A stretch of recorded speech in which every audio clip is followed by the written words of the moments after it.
from a generation, I believe, that actually had a much closer relationship to books and to reading in general. Born in '85, and also maybe in a also regarding the historical context where I was born, which was the Czechoslovakia in 1985, before the revolution. We didn't have a television, so kind of growing up with books was something very common. My parents were always reading to me, so the subject of a book was something that was kind of part of my growing up, of my childhood. And also it goes a little bit with the profession of my parents, who were much involved in the study and education of languages, arts, etc., which of course kind of influenced my own path. So I've been exposed to the book quite a bit during my childhood, and then also of course during my education. I'm an art historian, so of course reading is something that was part of my education again, and part of my profession. Well, maybe it's nice to start also speaking a little bit about this bookshop, which is actually why we're here. The bookshop has started many years ago. It is something that goes quite a bit with the beginning of the gallery. Vera Cortes was actually, as one of the few here in Portugal, interested in the medium of the book, and that's why she actually started this room, this bookshop. At the beginning, the bookshop was focused more on really artist publications, on the kind of standard understanding what an artist book is. This is 6-7 years ago, so it is very much of a different understanding to what we see in an artist book today. It is also a time when she started publishing with the artists of the gallery. So kind of in this point it was more of an enclosed structure related to the programming of the space. I've been running the bookshop now for a bit over a year. And I came with the idea that the bookshop needs some kind of let's say, a new energy, and maybe a little bit of a new concept of what and how, of what should be done and how things can be done here. So my idea, because I don't really believe in the book as a form, as a precious object. It is something that, of course, exists. I completely respect that. In a lot of moments it makes a lot of sense, but for me a book should be something that is, in its essence, affordable. So my goal was to introduce kind of a wide selection of publications that are all related to art, culture, artistic practice. So what you can find here are publications that are directly related to the programming of the gallery, hence to artists who are represented by the gallery. Then you can find publications that have been selected for a particular exhibition, which doesn't necessarily have to mean that those books are about the artist, but they can be related to a subject that the artist is going to be exploring. Just to kind of throw in an example, when we did an exhibition of André Gage, who joined the gallery quite recently, he had this whole interest in Bauhaus and in this kind of discourse. So we chose a book, which is one of them here is behind me, the German issue. So this is kind of like a discursive way of kind of curating publications that I like to introduce. And I'm very eager to always, behind every exhibition, to kind of create, let's say, a little small reading list, which can create more of a theoretical background of where the artist is maybe coming from or the direction that he's taking. Of course, because the market here is very difficult and it is not easy to sell books, we have to be a bit cautious about the orders that we make, and I tend to gradually test new grounds. Some of them more, some of them less successfully, but I guess that belongs to any kind of a project or a little business like this bookshop is. So those are the theoretical publications that are related to the program of the gallery. And then of course I like to just really randomly introduce individual publications that I believe could be interested in the context of Portugal and the Portuguese art scene in general. So I'm going to sometimes just take a publication that has been published by a Portuguese publisher on a topic that has circulated the art scene, or an exhibition that has took place. Sometimes we also appropriate books from bigger institutions like Cultura, because they have a very nice line of publishing. Sometimes also from Serralves, which is nice. The last one that we have, it's the Mira Schendel book that we have. But there's more publications like that, and I'm very much open to kind of collaborating with institutions. Of course, with this whole understanding that we should not just be repeating what is presented here already, but of course some overlaps are quite natural and I think quite useful. We also try to do that with our own projects here, because we do still publish or do editions with artists. So then we also try to kind of distribute them between our partner bookshops, institutions here. So that is something that we also do. So I'm kind of eager on this overlaying that I've just mentioned. And the last kind of segment that we have here are artistic periodicals. Those have been proven to be rather tricky because they come on a regular basis, and because people, I think, are not really used to investing in publications on a regular basis. It is more of let's say, a moving sand. But I like the idea that people know that they can come and pick up a recent issue of a new Moose that we have. Sometimes we have October magazine, which is a periodical that doesn't appear in Portugal at all. We've tried to explore Textur Kunst with some response. Not so much. So I'm always trying to test new things, and I see if people react, if the audience reacts. But I think in this case, we're starting to fill an important role here with being able to provide publications that otherwise would not be accessible in Portugal. I think a good example of that would be this book that was published now by Archive Books. And it was because I'm a curator myself, so I naturally make a selection based on my interest. And this is a book basically about institutions and curatorial studies in a way.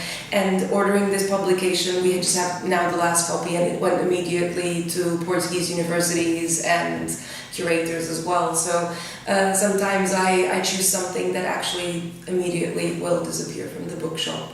So I like people to gradually see this place as a bookshop where they can find their critical theory. And I'm actually very much open to suggestions. So if people are going to come to me and say, like, look, there's been this publication, it would be nice to check it out. If I feel it would fit the offer that we have, I'm usually very open to ordering several copies of that publication. So yeah.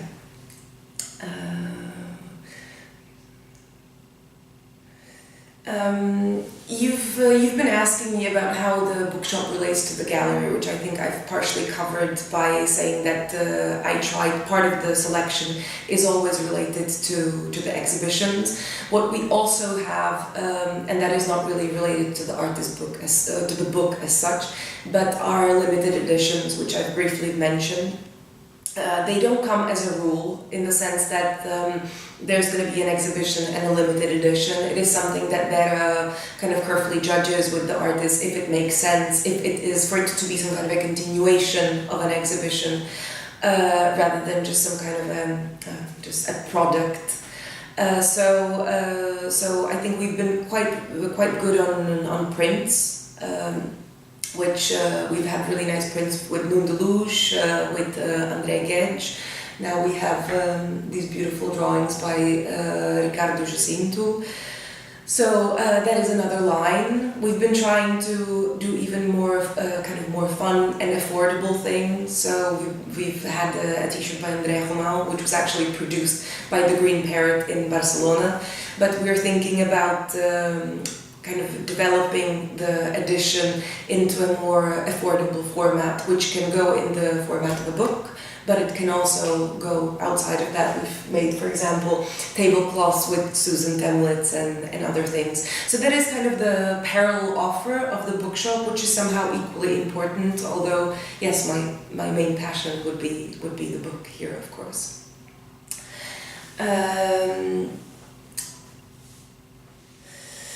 The strength and the difficulties related to the form of a book. Well, I think that if we stick to the whole idea of an artist book as it used to be understood, it is something that has been expanded in the past couple of years massively. I think it comes for all sorts of reasons. Sometimes I even feel that it is a affordable and lasting format, especially because the understanding of the book has been expanded to an extent that it can be just a couple of pages, as we've seen with all designs and etc., the market of that. I think the book offers a very nice way of presenting. It's a very good medium in presenting structure. Because the way that the artist graphic designer is going to organize the things, it is inevitable that the reader, viewer, whatever we want to call him, is going to have to follow that structure. So in a way, it is a much easier way to impose that on the viewer than in the format of an exhibition. And I'm speaking from the position of the curator, and who always tries to manipulate the spectator in one way or another, create a path, but you can frequently see that people will escape that path. But in that book, that becomes very, very difficult. So in that sense, I think it is a very useful format.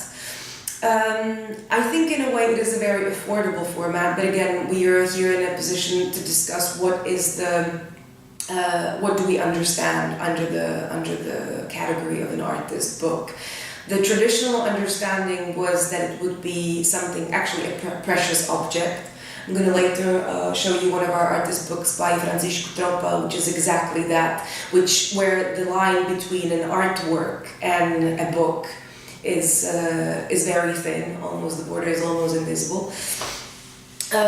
So that would be one category. But then with this whole big boom of books and this whole availability of publications, I think the whole understanding of an artist publication has been completely transformed, which in a way has helped the medium of the book in general, and I believe strengthened its position.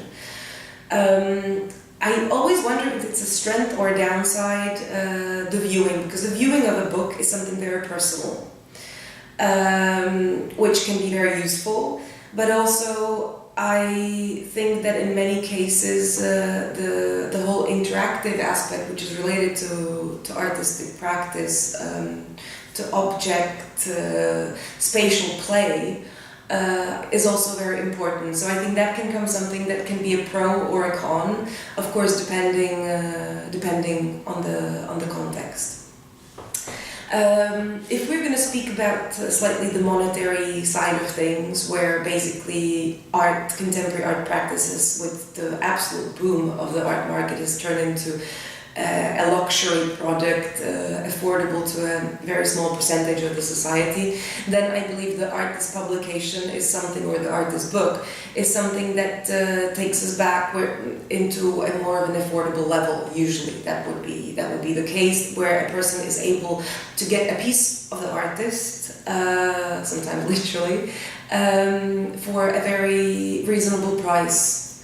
So I think that would be more of a strength, although if we take it from the other side of maybe perceiving or gradually understanding art as something that is being more and more commodified, then the book can be a problem as well, because it is basically helping that understanding, as well as all the limited editions in their own way, that you are meant to buy a piece of the art rather than experience it. So that's, I think, another important thing, as well as, and that kind of covers a little bit what I've already mentioned, that whole different understanding of temporality of viewing a work. So it's not just the solitude or a collective viewing, but it is also that temporal aspect where an exhibition is inevitably going to be viewed, or work is going to be viewed in a certain block and in a certain space. With the book, it is an object that can be returned to, assuming, of course, that there is then that ownership that I think nowadays is assumed quite a bit. So I think that's actually, again, that can be a strength or a negative aspect. On the other hand, these are all things that artists take into account when they're developing their artist book. We've touched upon the subject a little bit already regarding what is an artist book. I think it is that can be a conversation for a very long time. I think it is a field or a medium that is constantly in flux and in transition. As I've mentioned before, I think 6 years ago the artist book would be a precious object. Nowadays it can be a piece of a leaflet of papers. It can be just a white book with one image. It can be a catalogue in a way, as we have, for example, of Ana João here. It can really span into all sorts of directions. I think what is going to happen in the future is, and that's what I see with the small publishers, that the book is going to become more and more affordable, even the actual category of the artist book, which is going to transform it really from that understanding of a precious object into something that really belongs to our daily life. And it will become a new way of, it will become not a new way, but a common way of really perceiving and consuming maybe culture and art. And I've had, I try to when I select publications, I try to take that into account quite a bit. So we've recently collaborated with this small publisher that is called TLDR Press. They're in Berlin, done by an artist whose name is Marques. He's also Czech like me. And he actually uses the medium of a book as a platform for his artistic/curatorial ambition, where his publications are always dealing with a certain topic and are always a selection of texts and sometimes some drawings. So in a way they go more into this whole leap of critical theory. But why am I saying that now is namely because he doesn't measure his books on numbers of copies, but he measures them on weight. So maybe that kind of resembles this whole devaluing of the artist book as something very precious in a way, which I think can be also, if done well, it can be a very healthy approach as well, because it's not devaluing the content of the thing. So what else? There is actually one more thing that I would like to talk about in relation to the programming. That I've been trying to explore, as I said, different circles, and I think one of the things that can be quite interesting is our upcoming project, which is going to be our small publishers program.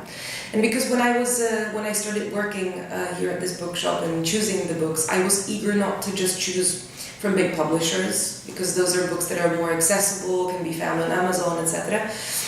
But I was eager to start finding new and small publishers, which made the job actually much more fun, because you come across things that you would never imagine before.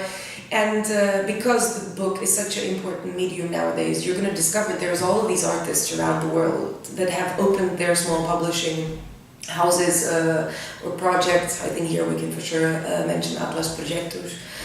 Or between here and Berlin, but yeah, so there's many of those. So the idea is that we're going to be periodically, I think, with every exhibition, that's the idea, we would present kind of a section here of where we would introduce one publisher and a selection of his publications. And I think that's a nice way of kind of bringing more experimental books here to the audience, and also see the response of people to that, rather than just randomly taking one selection, but showing a full slot, which I think can disclose better an identity, a concept, or whatever you want to call it. So that is something that we're going to be starting from June, and it's something that I'm quite excited about. Because ideally, if things go well, we would also like to invite always a publisher here for a talk or a presentation for the local audience to be able to engage with them, because for sure they are much better in speaking for themselves than I'm narrating their story. Well, so I think in this kind of presentation of what we have here, I would like to start by the TLTR Press, who I've mentioned before, and who do books by, or measure the volume of books by, frequently by weight. It is a project run by an artist whose name is Markéta Condeixa. He's a Czech artist living in Berlin for many years. And basically as an extension of his practice, he started using the publication, the book, as a medium for inviting people to collaborate with him and to write on a certain topic. I've chosen the one which has been, for sure, the one that is most popular, also already from the title, Cures Sleepiness. And it really deals with that contemporary condition of a fear of missing out, of all of the tension that we live with the digitalized world, the speed, etc. And it has texts which frequently go also all the way back to the 19th century, but also texts by contemporary thinkers, artists, etc. And they from different angles deal with the subject. The publication, it's a very simple paperback with a very nice smooth cover, but and with some drawings, some of which are appropriated, some of them are made for the book. For the topic it's dealing with, I think what is really essential always for his publications is that they have a very characteristic graphic design, organization of text, layout, etc. But in a way it is made as a very affordable, portable publication, the content of which you can read in a very short period of time. But in a way I would say they're able to completely consume what an exhibition would be able to present. So that's one of our options. Just to kind of show the diversity of the publishing that they do, they've had another book which is called Smoking Nurse, and this instead, rather than being a collection of texts on a given topic, is an example of contemporary poetry. They always have very, very touchy subjects: smoking nurse, sleep, cure sleepiness. So it's very simple, but again, quite engaging. Always printed on a very kind of very simple presentation.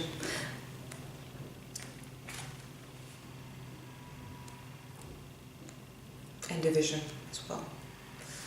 So this is one type of artist book that we have here and that I thought would be very interesting to show. Then we have the more conventional artist books, still in a very affordable price range, and those are books by Daniel Gustav Kramer. He produces a wide range of artist books, from those that are really individual objects, which we also have here, to these that are printed in editions. I believe this is an edition of, let me check out, so I give the number, they usually come in edition of 500 to 600, so it is quite a good print run. The nice thing about these books is that they offer exactly the same kind of understanding of the photographs and the work that he does. So, as Daniel Gustav Kramer will basically have a sequence of images from one place, kind of presented in several different spaces. Like if you think about the exhibition, for example, that he had here, the organization of the book is going to be very similar, with always like a slight change in every frame. So in this case, I would say that the viewing of these images is somehow very similar to the one that you would have when you're experiencing the work on show. Just, of course, with this whole idea of privacy and solitude, which, for example, for this book is something very important, I would say, given the content of the images. So I'm just gonna scoop a little bit, but just for you to see. Our fisherman has stood up and the water has come up the shore.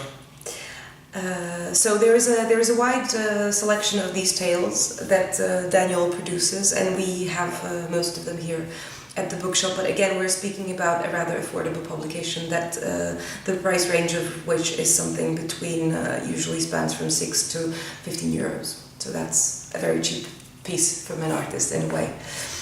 Another piece by Daniel Gustav Kramer, is one of his more recent one, which is called Monkey. I have to say one of my favorite ones, and it goes exactly to what I was saying of an artist's books as something that is actually something between a publication and actually a leaflet, something very simple, but sorry.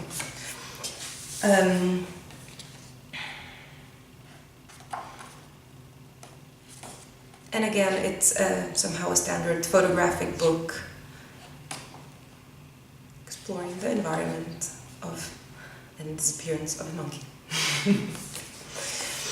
And now I thought it would be nice if we still stick to the artist book as such, to stick to the ones that are maybe more traditional in the understanding of what is an artist book. Of that, I think it is really nice to present you. We have a wide selection of books by Susan Temlitz, for who the medium of a book, like for Daniel Gustav Kramer, is something very, very natural, literally an extension of their practice, not really necessarily changing the viewing of strategies of or mechanisms of viewing of their work, which I think is something very interesting. So this is just one of the books that we have by Susan. Here, of course, I have to be really careful when opening them, because they're not printed, they're all hand binded, but they're all individual drawings. So of course that is a very different understanding of an artist book from what I've just shown you. It really is a very similar line to what Susan Temlitz would produce outside of the medium of a book, but again, I think this is kind of more of an intimate context for her work, which I think it very much benefits from.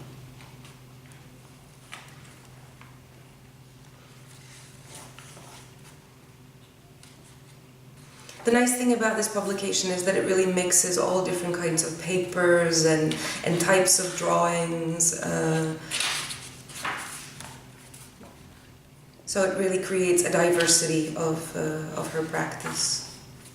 But yet you are still really buying a piece of her. So yeah, you can also see some cutouts, which is a very nice play. So this is one of our more expensive artist books, but it also belongs to what we offer here at the bookshop. And the last book that I'm gonna present you is something between the Susan Temlitz that I've just shown you, which the price range of which is around 1,500 to 2,000 euros. So it really is a work of art. To a middle ground of a book done by Francisco Tropa.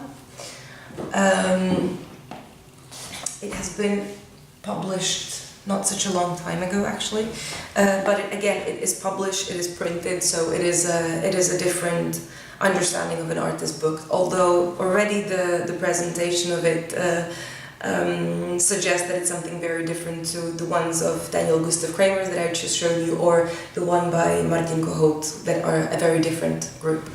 So this publication, it comes in a large binder. I've taken it out because I wanted to be careful, and basically it has all of these different folders. I very much like here the play of kind of different material textures. I think it is a very important element in experiencing the publication. And it is really a work of art in a way, because it doesn't include any text or anything.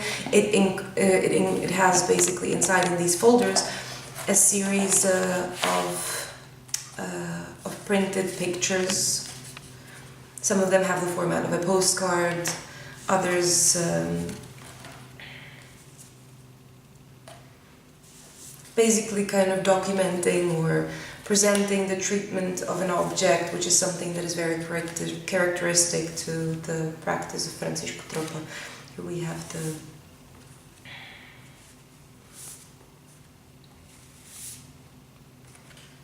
I would not understand, like, a lot of them are basically documentation from some of his exhibitions, but still in a way because they frame just part of the work, it is a different viewing, and so I kind of perceive them as autonomous on their own. So in a way, if the person who gets a book like that, you can easily frame them, you can create a wall situation of them.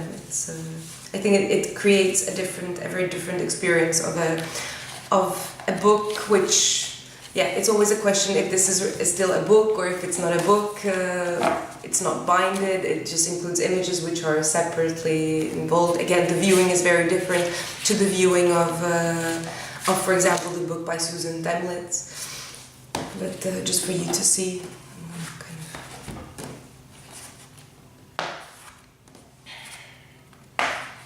they're all very beautiful and unique, I have to say, and they come out of...